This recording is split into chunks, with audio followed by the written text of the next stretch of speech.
Antes de empezar, aclaro que para entender esta saga de videos, debe ver las anteriores partes. Sin más por el momento, comenzamos. Dictadores de América Latina, parte 5.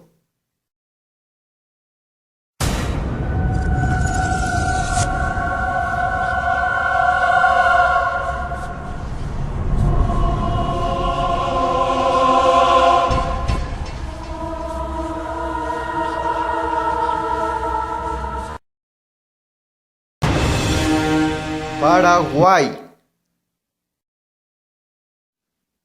Higinio Nicolás Moriningo.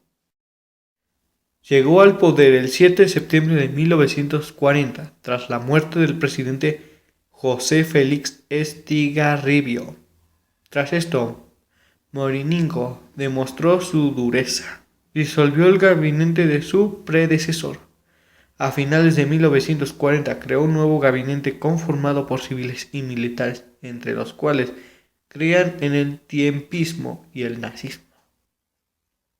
Promulgó el decreto 3390, convirtiendo la isla Peñahermosa en una prisión militar, o más bien en un campo de concentración. Tenía gente que se le oponía al gobierno. Estallaron huelgas. Promulgó el decreto 4545 en 1941, la cual permitía disolver sindicatos, frenando así las huelgas. Censuró la prensa por el decreto 27. Empezó a controlar todo tipo de eventos sociales. Disolvió el Partido Liberal el 25 de abril de 1942. Dejó el poder en 1946. Regresó al poder a través de un golpe de Estado el 12 de enero de 1947. Tras esto estalló la Segunda Guerra Civil en Paraguay. Fue derrocado el 3 de junio de 1948, cuando, con ayuda de los militares, fue exiliado a Argentina hasta 1954. Murió el 27 de enero de 1983.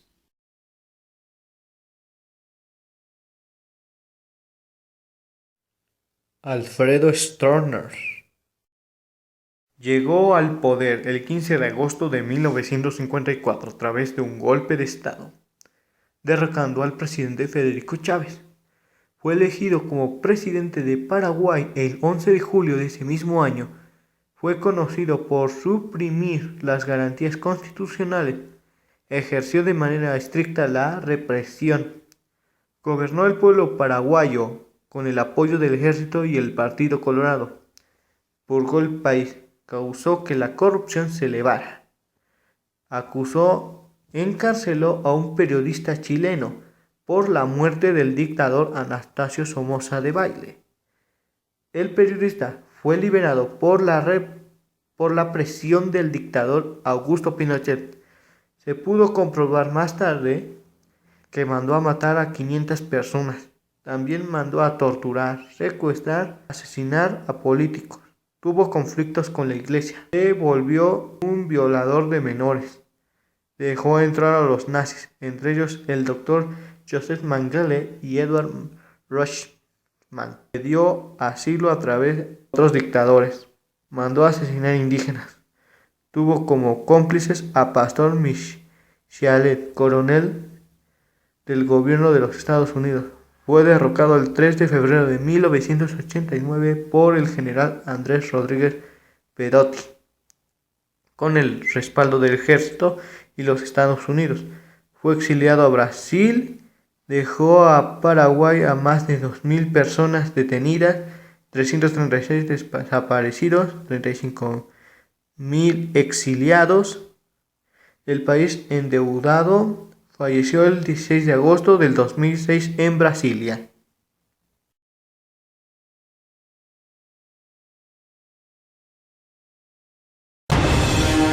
Uruguay. Dictadura cívica-militar. Esta dictadura se destacó por ser llevada por civiles y militares a la vez. Las cosas empezaron el 27 de junio de 1973. El presidente Juan María Bordaberry disolvió la Cámara de Senadores, creando un Consejo de Estado, restringió la libertad de pensamiento, censuró los medios de comunicación. El pueblo reaccionó, la CNT y la Universidad de la República, comenzando una huelga. Durante su estancia en el poder eliminó la democracia, dejando que los militares en la conducción del país. Fue destituido el 12 de junio de 1976. Alberto de Micheli tomó el poder. Más tarde, Gregorio Álvarez, durante la dictadura cívica-militar, hubo 174 detenidos desaparecidos, entre ellos uruguayos, argentinos, chilenos y paraguayos. Tuvo como cómplice a Mitrione de la CIA. Creó leyes que favorecían a los empresarios, desfavoreciendo a los trabajadores. También hubo secuestros, torturas, violaciones y asesinatos, desaparición y robo de bebés. La dictadura cívica-militar empezó transición en 1984 con ayuda de los partidos políticos, donde el pueblo votó en contra del gobierno. Más tarde se llamó a elecciones, dejando el poder a Julio María Sanguinetti, quien llevó a cabo la transición, restaurando el país y la democracia, trayendo a los exiliados de vuelta. La dictadura cívica-militar terminó el 1 de marzo de 1985.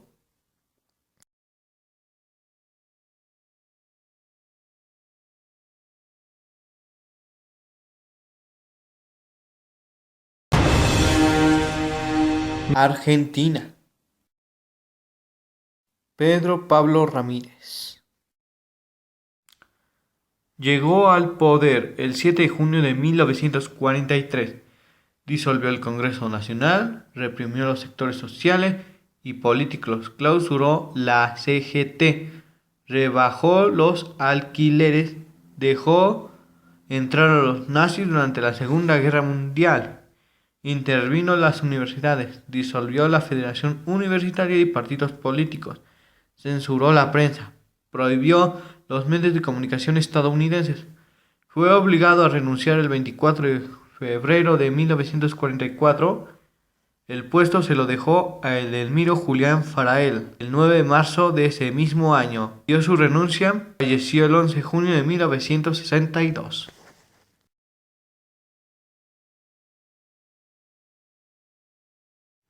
Edelmiro Julián Farael. De él casi no se sabe nada. Lo único que se sabe es que continuó la dictadura. Estuvo involucrado en el golpe de Estado de 1943. Pedro Eugenio Aramburu llegó al poder en 1955 como presidente provisional. Empezó a controlar los medios de comunicación, censuró los textos en los currículos escolares, llegó a castigar por las influencias peronistas. Fue responsable de la muerte del doctor Marcos Santanoski, responsable por la masacre de José León Suárez. Asaltó la embajada de Haití.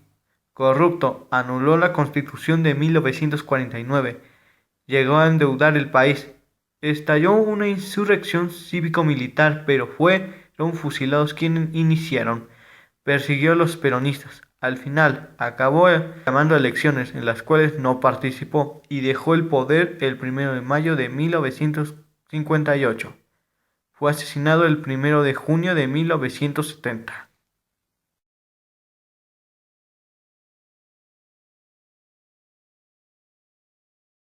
Juan Carlos Onganía se hizo conocido por causar la devaluación de la moneda.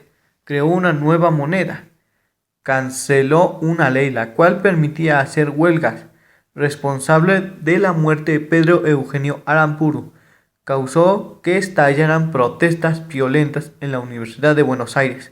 El 29 de julio de 1966, la cual fue reprimida, hubo 400 detenidos, parte de la universidad quedó destruida, causó el exilio de varios científicos, censuró obras teatrales, conciertos, películas, causó que estallara la huelga conocida como el Cordobazo. Fue reprimido, causando las muertes y destrucción. En junio de 1969 dio su renuncia.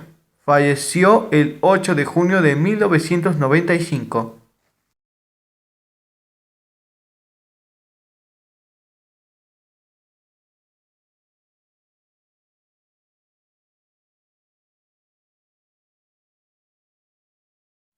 Alejandro Agustín Lanusse-Gelli.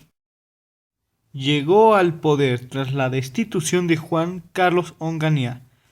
Reprimió las huelgas de los obreros, conocido como el Viborazo. Durante su dictadura hubo mucha violencia. Fue responsable de la masacre de Trioli, que ocurrió el 22 de agosto de 1972. 19 personas muertas. Dejó el poder de manera democrática el 25 de mayo de 1973.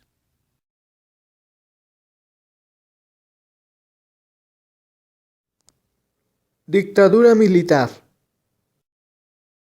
Esta dictadura se caracterizó por ser casi similar a la de Brasil, debido a que el ejército argentino tomó el poder. Aquel evento fue conocido como el proceso de reorganización nacional. El 24 de marzo de 1976, el ejército tomó el poder, derrocando a la presidenta María Estela Martínez, dirigido por la Junta Militar, conformada por Jorge Rafael Videla, Emilio Duarte Mancera, Orlando Ramón Agustín. Esta dictadura se caracterizó por violación a los derechos humanos, que causó la desaparición de 30.000 personas, torturados, desaparecidos, asesinados, violaciones, apropiación de menores, exilios forzados, disolvieron el Congreso Nacional.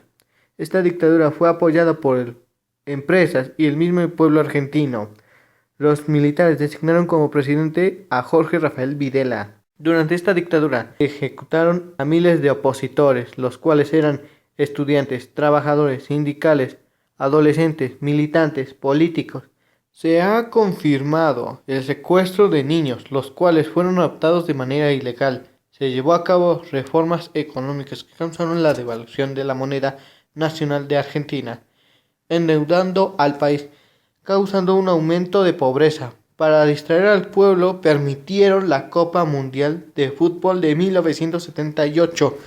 Hubo grandes casos de corrupción, hubo censura extrema, llegando a alterar libros de contenido científico, cultural, político y artístico, llevando a quemarse cientos y cientos de libros. Madres y abuelas fueron las primeras en rebelarse y en protestar. Fueron conocidas como las Madres de la Plaza de Mayo, volviéndose un símbolo de resistencia. El 29 de marzo de 1981 deja el poder Roberto Videla, sustituyéndolo Roberto Eduardo Viola. Ese mismo año hubo una crisis económica bastante fuerte, causando que los argentinos en diciembre de 1981 protestaran. Se empezó a planificar la invasión de las Islas Malvinas. El 2 de abril de 1982, tropas argentinas llegan a las Malvinas, causando que estallara la guerra por las Malvinas entre Argentina y Reino Unido, que a final de cuentas los argentinos perdieron, rindiéndose el 14 de junio de ese mismo año, con un saldo de 649 argentinos muertos y 1.063 heridos, revelando violación de derechos humanos. El 1 de junio de 1984 tomó el poder Ronaldo Benito Vignole, quien llevó la transición de la dictadura a la democracia. Mandó a destruir documentos que los incriminaban. El 30 de octubre de 1983 es elegido Alfonsín y tomó el poder el 10 de diciembre de ese mismo año, dando fin a la dictadura.